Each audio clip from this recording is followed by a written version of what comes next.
Hi everyone, my name is Jamie Hodgins and I am a choreographer, adjudicator, teacher, producer, competition owner.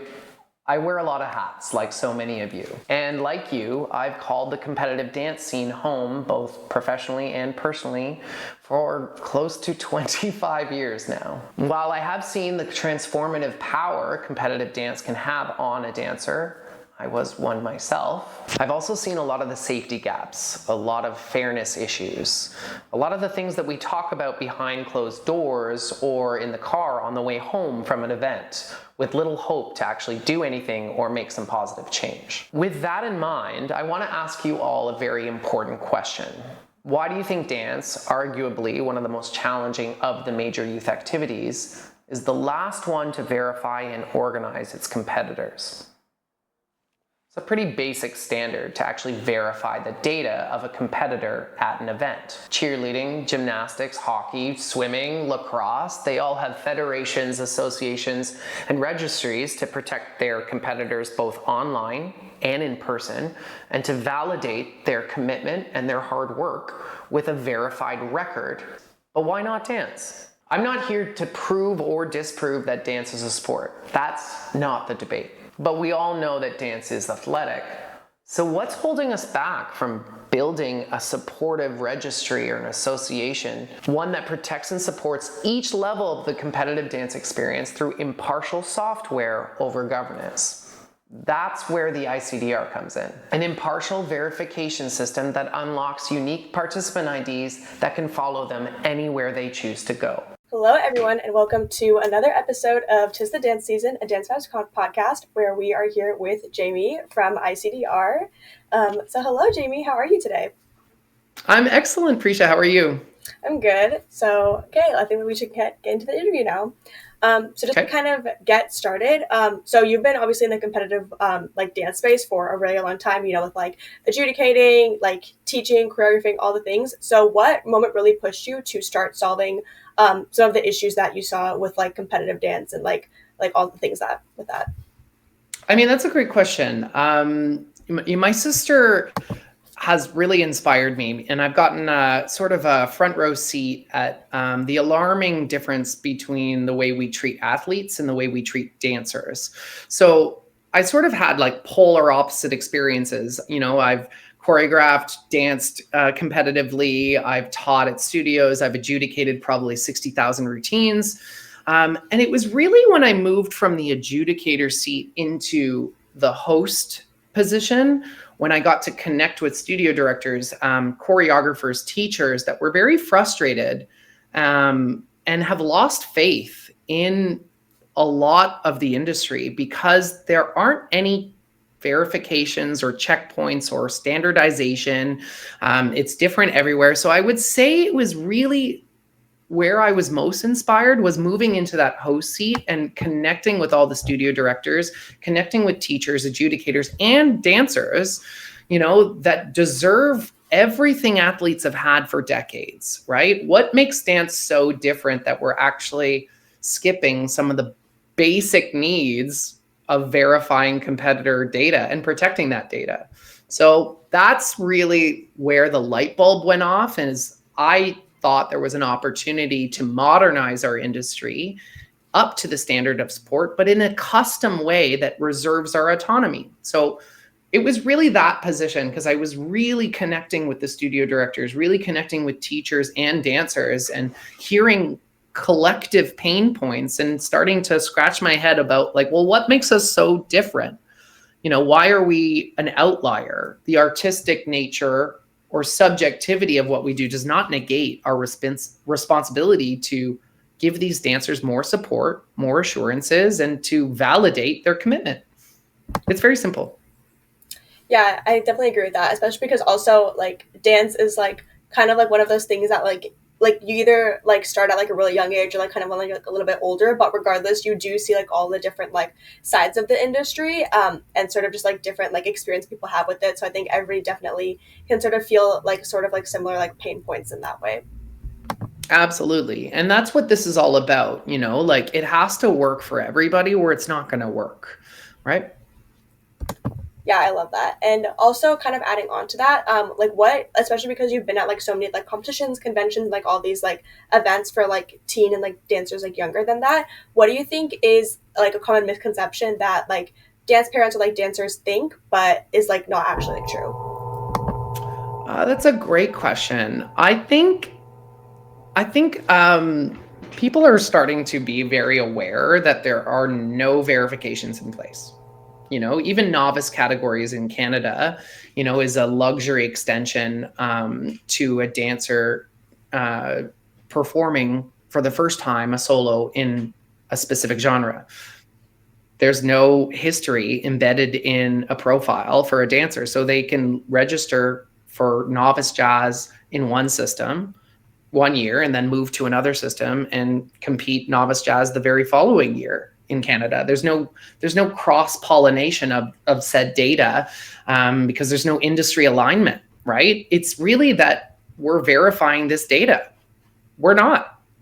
And I am I'm like putting my foot down, and I don't think any competition can accurately say they have 100% fair awards unless they call every single parent and say, is the birth date this?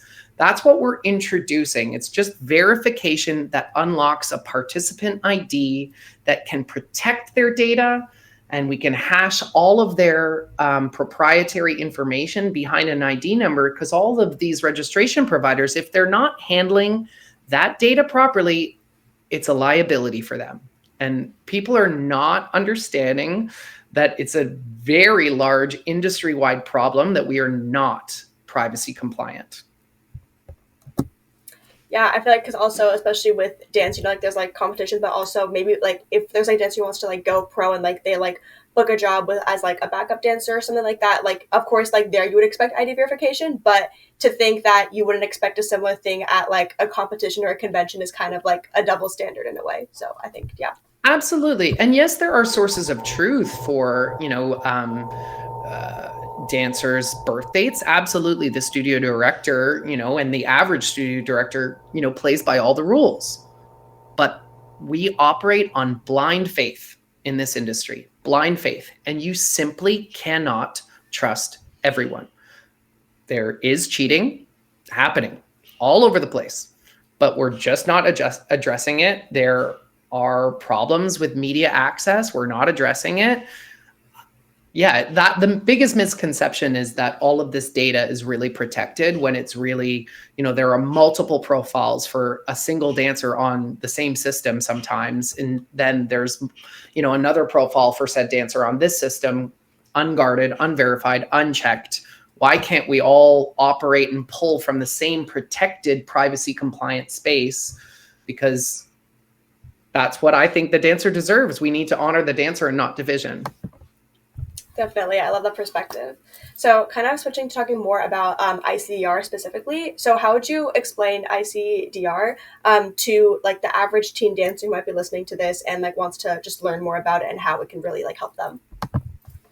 That's a great question. I would explain ICDR as the validation they've been looking for and waiting for. It's their ID number. It protects their journey. It validates their commitment, everything they invest physically, emotionally, and their parents financially in their training, in their journey. It is borderline, Prisha, an IMDb style, a verified record of all of their participation, and they get to decide what they want to do with that centralized source of truth for all of their accolades, all of their awards. That's the real power of ICDR, is if we can align all the major providers, if we can align all the competitions, to finally talk and communicate with each other, we're only serving the real players in our arena. And I use those terms deliberately. They are players. We need to treat them like the athletic people they are. They often train a lot more than a lacrosse player or than a football player, but aren't offered the same respect or the same consideration. There are so many things that we can do when we just start to honor a dancer, and the fact that they don't choose where they compete. They don't often choose where they even invest their funds for a convention. So the least that we can do is provide assurances that they're competing against a validated age, a verified age, verified levels, and that's in our pipeline. It is not easy to verify hours of training and rehearsals at a studio, but there are ways, and we are developing those solutions, and we have to start somewhere. Yeah, I definitely love that, especially because it's just sort of like one starting point, and then from there you can just go from there with your data and make your own choices with that. Absolutely, 100%. We need these providers, we need these events to stop looking at each other as competitors and start looking at each other as colleagues and, share information, share insights. How many acro tricks do you allow in your jazz categories? What is part-time, novice, intermediate, advanced for you? Knowledge is power. And if we can all align on the top level safety, fairness, and legitimacy concerns, then everything else can fall into place a little bit more. We can suddenly communicate and talk to each other. And I just really see there is a tipping point happening in dance. A lot more people are collaborating. A lot more people are trying to cut through the noise by aligning with other people. And this is just that identity layer that can really strengthen every level of the competitive experience. Or I wouldn't be here. I would not be sitting in this seat if this was not something I believed in. And after 25 years in the competitive world, wearing nearly every hat possible, I constantly put them on, Prisha. Like, what does a studio director need? What does a dancer need? What does a parent need? What does an event need? What do my providers need? Right? And a lot of people thought we would not be able to do it because I am not solo here. I have a massive team behind this. A lot of people saw this as climbing Everest and that we would never be able to unite the divided, and it's happening and it's getting so much traction, and I'm so excited for dancers, realistically. Awesome. Yeah, I can tell us being just how passionate you are about it, and I think it's important that a lot of other dancers, especially maybe because also this is definitely getting into more and more business territory, working with I guess higher ups, Dance One, all the big dance companies, but no, it does also affect individual dancers at a competition, on an individual level. Absolutely. And that's why even, every conversation, this podcast is super important because we are raising awareness that finally there's a solution, right? We just have to verify and take our place in the wonderful Wild West world of dance. And we will lose that label if we add more structure. And it's not governance.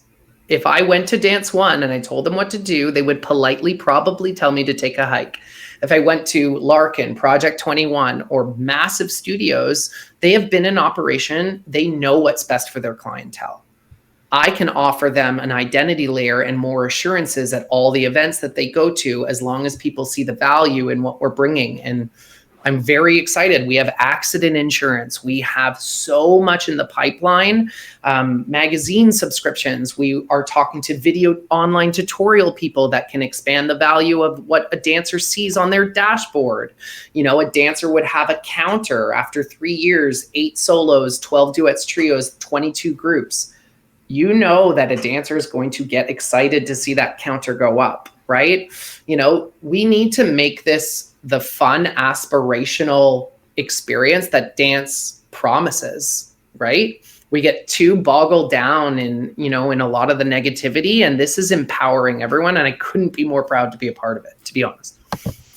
Awesome. And also talking more about how you started ICDR with you and your team. So there's a lot of people talking about making dance, safer or better, with different conventions, events, all the things. So what was really the turning point that made ICDR what it is now and what potential it has for the future?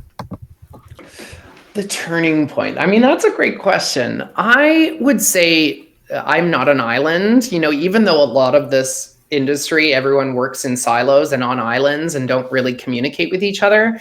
I have, really kept my bridges strong in my career. I've really relied on the feedback of all of my studio directors that I've worked for over 20 years, the events that I've adjudicated for. I still choreograph for studios and I produce my own events. So I think the big turning point, I don't think it was a single turning point. I think it was just a laundry list and a really calculated experience that led me here, that reminded me, who do I have in my back pocket that is really centered around dancer safety? Rebecca Brettingham Felice, who started Dance Safe Ontario out of an emergency need to speak to government closures, because there's no alignment on the studio level when all these government closures come down. So I really relied on her for the studio director perspective. Jerome Bob of Fever Dance Champions, really relied on him to make sure that my events were being protected. DanceBug was instrumental in helping me understand the holes in some of their software and the industry-wide problem of not being able to kind of restrict media access outside of a birth date. And some people share birth dates, and, we haven't even talked about live streams, right? And how available they are to the public, or how anyone can just walk off the street into any competition. And I shouldn't say any competition, because there are real competitions that put safety procedures in place. So I want to really add that caveat to what I just said. But I think there's an industry-wide problem that we can solve to protect these dancers online, because a lot of my event partners, it's their job to protect them in person. Absolutely.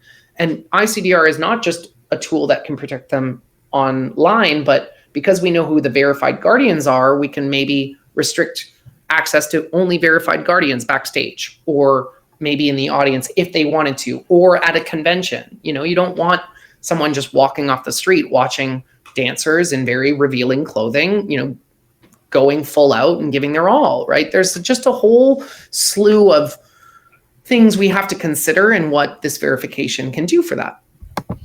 Yeah, I think that's also a very good point, because I think also, especially with dressing rooms, this is just something that comes to mind for me, because me and my dance team, at my studio, sometimes we go to certain conventions or events. I'm not going to name drop, but there's some where just dressing rooms itself, it's just you just have as long as you're the person from the right gender, you can just go into that spot.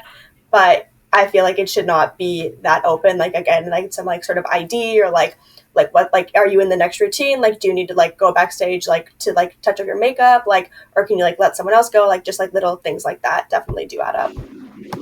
Absolutely. And there's some things that we won't change, and we will never be the police. That is not what this is about. I am trying to empower all of my event partners and studios and dancers and providers to be the best versions of themselves. I can centralize resources and build up support organizations that are, maybe needing new members. I can subsidize the cost of, disadvantaged dancers to participate in specific programs. Eventually we are going to move to a subscription model. So dancers and their parents will pay for the ICDR membership, but they get so much included in that. Primary accident insurance, a dancer ID card, the fact that we're really protecting and securing their privacy. Not to mention Inside Dance magazine subscription, like I said, the video tutorial service, and an actual verified source of truth. That resume, imagine, Prisha, if you had a resume of everything you've ever done, everything you've ever won in one place. And from there, you could actually download a resume, curate what you want on that resume to apply for a part-time job, to apply for Pace University, and whatever you wanted to do, to say, look at my commitment to my team. Look at my commitment to my, dare I say, sport. Look at my commitment to the industry, right? I think there's a lot of power in centralizing all of our accolades and, allowing dancers to take advantage of what, even if they just want to look at it for memories, that should be available to them too. Awesome.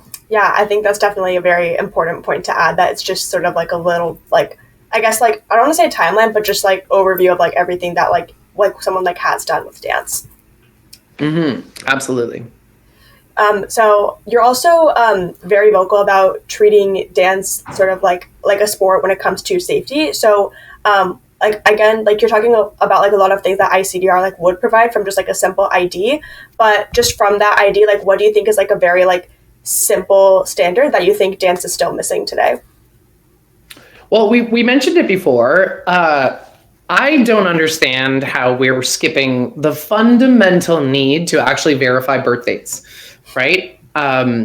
It's proprietary information. They're being shared like candy tokens to redeem very sensitive performance media of kids not wearing hockey gear, right? So many competitions are moving into free media. There is no way for a media provider to safely distribute that media outside of like restricting with a passcode, which often involves the name, last name, a birth date, or just the birth date. There's studio drop down lists showing every dancer in that studio.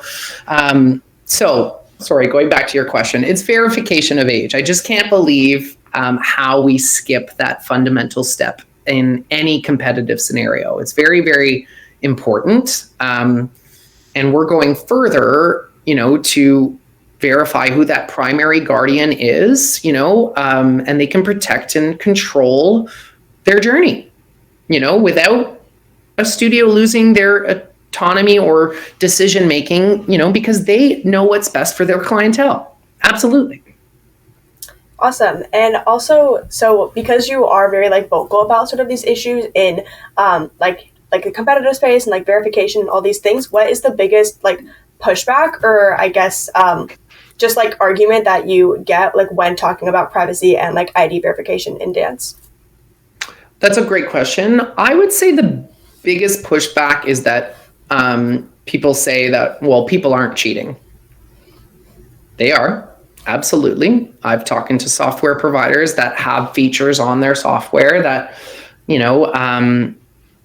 ping a studio director when a birth date changes, and studio directors have asked to turn that feature off. Don't understand why. Why should a birth date ever change? That just never happens. So yes, people are cheating. Absolutely. And media is making its way to dark places, whether people want to admit it or not. I have talked to innumerable families that have had their media stolen. I've talked to programs like Darkness to Light. I've talked to the Privacy Commissioner of Canada. I've talked to lots of organizations that have their eyes on this industry because we're not handling the data properly. We're not handling sensitive imagery of videos properly. But there hasn't been a better solution until ICDR.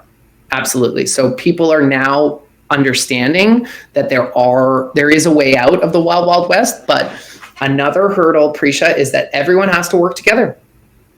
Everyone has to, play in the same sandbox, and honor an ID number in Genie, in Tour Pro, in DanceBug, in TMM, in Competition, in Wizard, in WAE. These are all the different registration providers that we rely on, right? It has nothing to do with a dancer that, one competition has decided to align with this provider, that, another competition has decided to align with this provider. That has nothing to do with the dancer.